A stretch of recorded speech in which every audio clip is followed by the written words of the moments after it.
Assalamualaikum warahmatullahi wabarakatuh. Di sini saya dan rekan saya Umar Abdul Aziz dan saya Muhammad Itu Mintias akan menjelaskan tentang Al-Quran dan ilmu pengetahuan modern. Sebelum itu kita akan memulai video ini dengan berdoa dan dilanjutkan pembacaan surat Al-Baqarah juz 2 per anak 1 halaman. Bismillahirrahmanirrahim. Raditu billahi rabba wa bil islami dina wa bi muhammadin nabiyya wa rasula.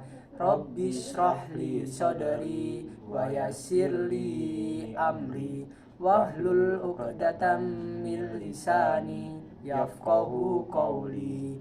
Rabbi zidni ilman nafi'a warzuqni fahma. Rabbi yassir wa la tu'assir. Rabbi tammim bil khair. Amin ya rabbal alamin. A'udzu billahi minasy syaithanir rajim. Bismillahirrahmanirrahim. Inna fi khalqis samawati wal ardi wa ikhtilafil laili wan nahari wal fulkil lati tajri fil bahri bima yanfa'un nas wa ma anzalallahu minas sama'i min ma'in fa ahya bil arda ba'da mautiha wa batha fiha min kulli dabbah wa tasrifir riyahi was sahabi musakhkhari bainas sama'i wal ardi la ayatin liqaumin yaqilun. Wa minan nasi man yattakhidhu min dunillahi andadan yuhibbunahum ka hubbillah walladzina amanu ashaddu hubban lillah walau yara alladzina zalamu id yarawna al-'adaba annal quwwata lillahi jami'an wa annallaha syadidul 'adab.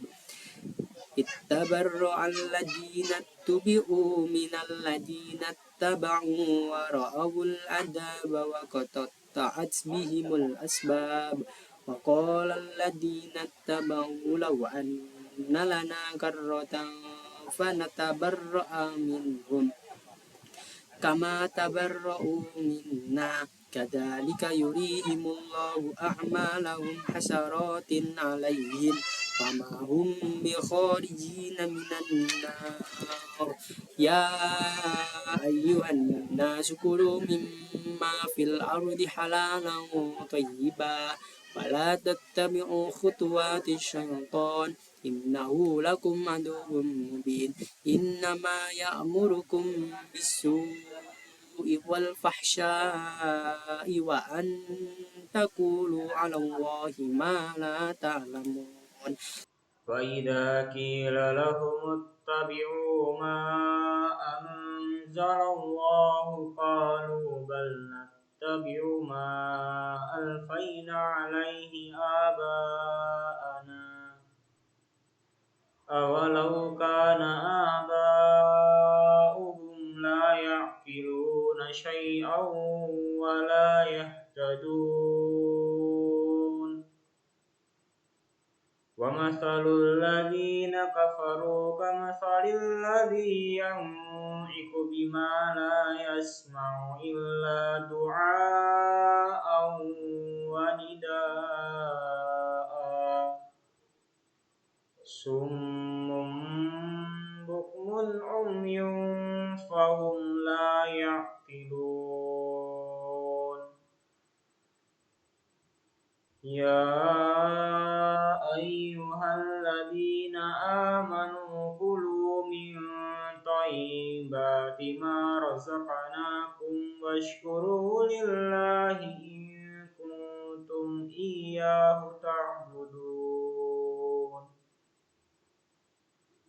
إنما حرم عليكم الميتة والدم ولحم الخنزير وما أحل به لغير الله فمن اضطر غير باغ ولا عاد فلا إثم عليه إن الله غفور رحيم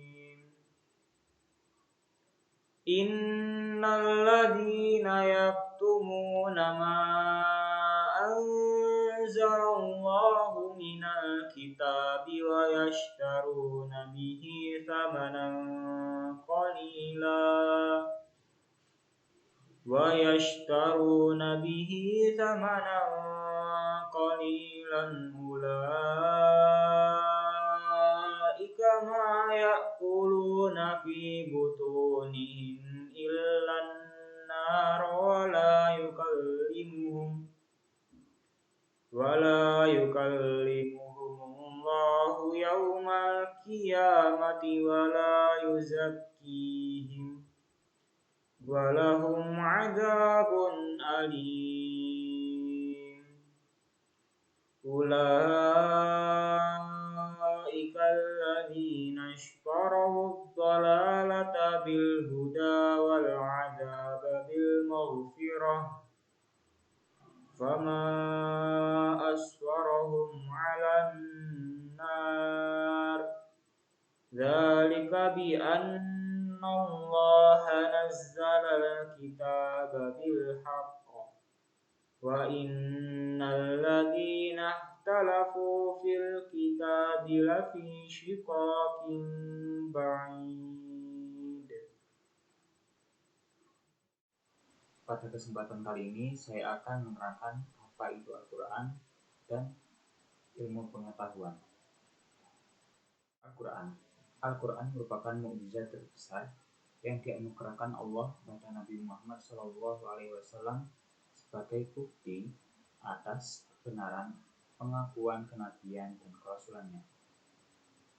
Tantangan Allah pada orang-orang Arab, terkhususnya orang-orang Arab musyrik, untuk membuat yang mirip Al-Quran.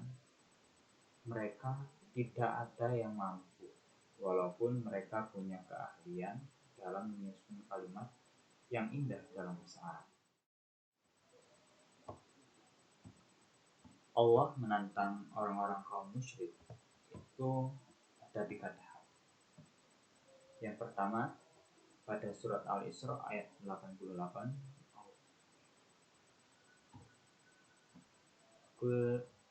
Kulla in ijtama'atil insu wal jinnu ala an ya'tu bimithli hadzal Qur'an la ya'tuna bimithlihi walau kana ba'duhum li ba'din dhahira. Katakanlah, sesungguhnya jika manusia dan jin berkumpul untuk membuat yang serupa dengan Al-Quran, mereka tidak akan dapat membuat yang serupa dengan Al-Quran, sekalipun mereka saling membantu satu sama yang lain. Yang kedua ada di surat Hud ayat 13-14.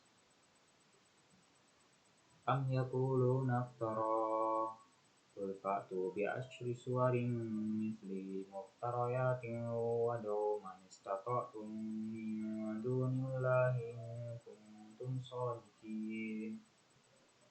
Falam yastajibu lakum fa'lamu annama unzila bi'ilmillahi wa alla ilaha illahu wa hal antum muslimun. Maka jika mereka tidak memenuhi tantanganmu, maka katakanlah, ketahuilah bahwa Al-Quran itu diturunkan dengan ilmu Allah dan bahwa tidak ada Tuhan selain Dia. Maka maukah kamu berserah diri masuk Islam? Bahkan mereka mengatakan dia Muhammad telah membuat Al-Quran itu. Katakanlah, kalau demikian, datangkanlah 10 surat semisal dengan Al-Quran. Dan ajaklah siapa saja di antara kamu yang sanggup selain Allah jika kamu orang-orang yang benar. Yang ketiga ada pada surat Yunus ayat 38 yang berbunyi Am yaquluna naftara qul fa'tu bi suratin mislihi wad'u man istata'tum min dunillahi in kuntum shadiqin. Artinya, apakah pantas mereka mengatakan dia Muhammad yang telah membuat-buatnya? Katakanlah, buatlah sebuah surat yang semisal dengan surat Al-Quran, dan ajaklah siapa saja di antara kamu, orang-orang yang mampu membuatnya selain Allah, jika kamu orang-orang yang benar. Tantangan untuk membuat satu surat yang serupa dengan Al-Quran diulang kembali dalam firman Allah pada surat Al-Baqarah ayat 23 yang berbunyi Wa in kuntum fi raibin mimma nazzalna ala abdina fa'tu bi suratin mislihi wad'u syuhada'akum min dunillahi in kuntum shadiqin. Dan jika kamu meragukan Al-Quran yang kami turunkan kepada hamba Allah Muhammad, maka buatlah satu surat semisal dengan Al-Quran dan ajaklah penolong-penolongmu selain Allah jika kamu orang-orang benar. Dari tantangan-tantangan Allah kepada kaum musyrik orang-orang Arab ini, tidak ada satupun yang mampu membuat surat Al-Quran, surat semisal Al-Quran. Kalaupun ada, itu tidak akan seindah Al-Quran. Karena apa? Karena Musailamah pernah membuat surat yang suratnya namanya sama, surat Al-Fil, tapi dari isinya sangat berbeda. Al-Fil, Mal-Fil, wa ma adraka mal-fil, lahu danbun wabilu wa turuhum tawil, wa inna dzalika min khalqi rabbana laqalil. Seperti itu.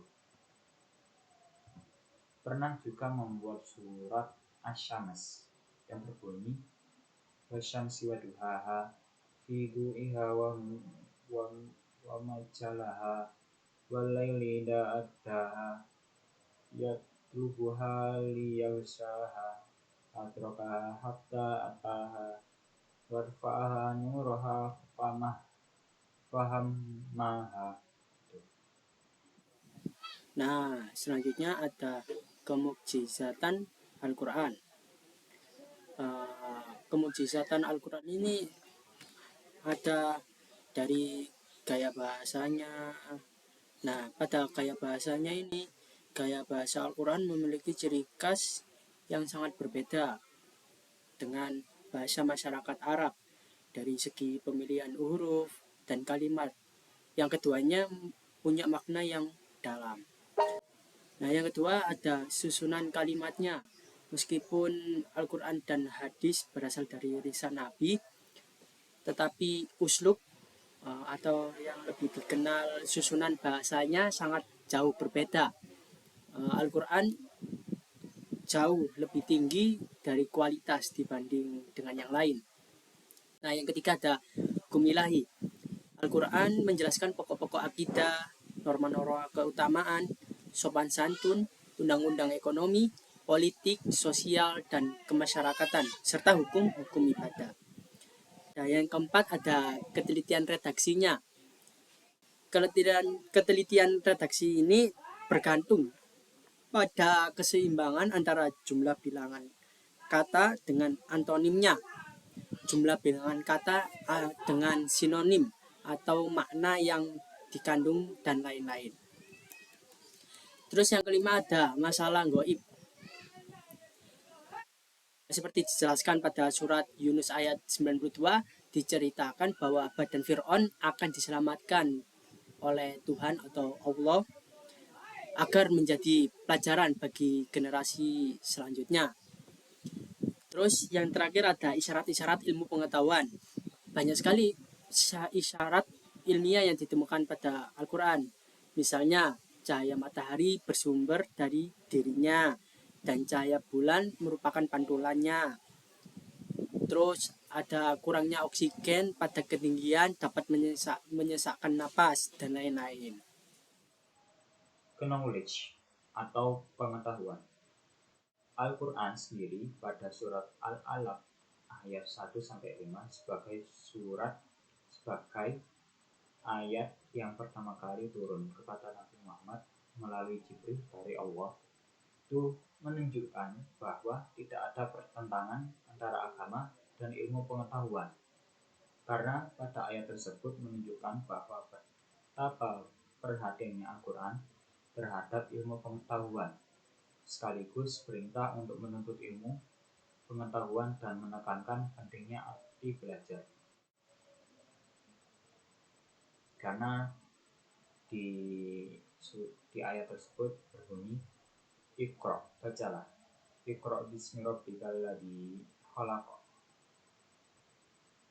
khalaqal insana min 'alaq, Iqra wa rabbukal akram, alladzi 'allama bil qalam, seperti itu dan seterusnya. Yang selanjutnya ada ilmu pengetahuan yang ada dalam Al-Quran. Yang pertama ada astronomi. Di Al-Quran ini banyak ilmu astronomi yang dijelaskan dalam buku ini ada 6. Salah satunya ada teori Big Bang, ada di dalam Al-Quran. Terus ada lagi fungsi gunung sebagai pasak. Terus ada lagi proses terjadinya hujan. Ada lagi reproduksi manusia. Yang selanjutnya ada tidak saling bercampuran laut antara satu dengan yang lain. Dilihat dengan fenomena yang ada air yang warna biru sama coklat yang gak akan bersatu, yang pernah viral videonya, itu sudah dijelaskan pada Al-Quran. Terus yang terakhir ada kekuatan yang ada pada besi. Selanjutnya, Al-Quran sebagai sumber pengetahuan. Al-Quran di samping fungsi-fungsi yang ada, itu Al-Quran juga sebagai sumber pengetahuan bagi umat Islam, dan umat lainnya bisa juga untuk mencari sumber pengetahuan dari Al-Quran, karena banyak sekali orang-orang yang di luar Islam mempelajari Al-Quran supaya dapat pengetahuan yang tentunya jika kita ingin memperolehnya harus untuk mengkaji dan memahami Al-Quran, sehingga dalam fungsi ini Al-Quran diposisikan sebagai filter atau pengawas dan pengendali ilmu pengetahuan.